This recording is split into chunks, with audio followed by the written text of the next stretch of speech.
plan politique, en tout cas, pour le président Macky Sall, si je prends l'exemple des États-Unis, par exemple, Kennedy, lors de sa prestation de serment, avait dit aux Américains, l'Amérique a débuté au bord de l'Atlantique, maintenant les frontières sont au Pacifique. Est-ce qu'il faut s'arrêter là? Non. Ça a été le début de la conquête de l'espace. Pour ce qui est de 1921, pour rester avec les Américains, Roosevelt, avec son fameux discours avec la récession qui régnait dans ce pays, a dit que nous sommes aux États-Unis, rien d'impossible. Il lance la politique des grands travaux et on sait ce qui en est suivi. Alors, Mounirou, est-ce qu'il faut s'attendre à un grand discours de Macky Sall qui va marquer les esprits, qui va marquer le peuple sénégalais et pourquoi pas l'Afrique? Bon, je pense que on attendra de voir. Mais ce que nous attendons, c'est ça, réellement. Nous attendons à ce qu'il fasse un discours. Mais attention, je reviens aussi sur ce qu'il Keba Mbaye, le juge Keba Mbaye, c'est son tempérament. La même chose qu'il a dit devant Abdou Diouf, il l'a pratiquement répété devant Abdoulaye Wade ou bien devant ses ministres en 2005 quand il faisait la leçon inaugurale à l'université de Dakar. Il a dit les mêmes choses, c'est son tempérament. C'est quelqu'un qui est atypique, qui est rare au Sénégal. Il a pu démissionner. Est-ce que vous avez vu en Afrique des gens qui ont des avantages aussi énormes démissionner comme ça? Alors qu'il pouvait c'était une position dans laquelle il pouvait récupérer beaucoup de choses. Je pense que c'est son tempérament. Mais moi, en tant qu'économiste et vraiment membre de observateur et membre de la nouvelle génération, je sais que les discours et les slogans, que cela provienne de Senghor, de Abdou Diouf, n'ont rien produit. Nous sommes 59 années après l'indépendance et pourtant les problèmes du pays restent entiers. Quand on parlait des Roosevelt, Kennedy, tout ça, ces gens-là ont joint l'acte à la parole. Oui.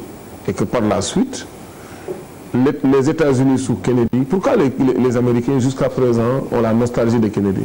Parce que Kennedy était un politicien téméraire. Il disait ce qu'il faisait. Et je vous dis que tout ce qu'il a fait nous a impacté de manière extrêmement grave. Oui. Quand il a pris la décision, par exemple, de faire la conquête de l'espace, oui, d'aller sur la Lune, c'était plus de 3 milliards de dollars à l'époque qui étaient dépensés. C'était le budget de l'État français à l'époque qu'ils ont utilisé pour aller dans l'espace. C'était une décision énorme. Quand ils ont décidé également en même temps de s'engager dans la guerre au Vietnam, c'était des dépenses énormes. Vous savez, la conséquence de tous ces actes-là en 1971, quand ils ont déclaré que le dollar n'était plus converti en or, c'était ça. C'est-à-dire que les Américains avaient besoin d'argent, ils ont utilisé la planche à billets, ils ont tiré du billet de dollar qui ont circulé à travers le monde. Ces billets-là étaient en grande masse dans les pays asiatiques, par exemple. Et quand ces pays asiatiques-là se sont retrouvés avec ces billets-là pour demander leur conversion en or, les Américains ont dit nous n'avons pas assez d'or pour convertir tous ces billets-là. Donc vous voyez que ces présidents-là sont vraiment des présidents qui joignent l'acte à la parole. Voilà l'arrivée du président Macky Sall au centre des expositions de Diamniadio pour sa prestation de serment avec donc en direct. Il est accompagné par les membres du Conseil constitutionnel.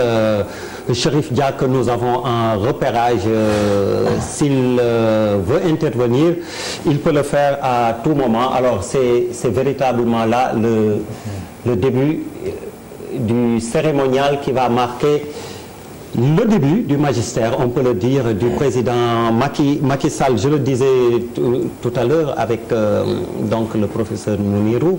Au plan politique, est-ce que vous attendez quelque chose aussi du discours du président Macky Sall, professeur Camara?